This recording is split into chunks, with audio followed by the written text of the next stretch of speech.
రావణుడి కంటే ముందు లంకను పాలించిన ఆ ధనవంతుడు ఎవరో మీకు తెలుసా?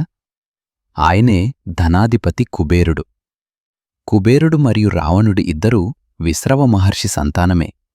కాని తల్లుల వంశాలను బట్టి కుబేరుడు యక్షవంశీయుడిగా, రావణుడు రాక్షసవంశీయుడిగా ఎదిగారు. కుబేరుడు బ్రహ్మకోసం తపస్సు చేసి వరం రూపంలో అపార సంపదను, పుష్పక విమానాన్ని మరియు లంకను పొందాడు. మరోవైపు రావణుడు కూడా బ్రహ్మను మెప్పించి అజేయమైన వరాలను పొందాడు. ఆ శక్తులతో అహంకరించి తన మేనమామల ప్రోద్బలంతో లంక మా పూర్వీకులది అని వాదించి కుబేరుడిమి ఎదిరించాడు.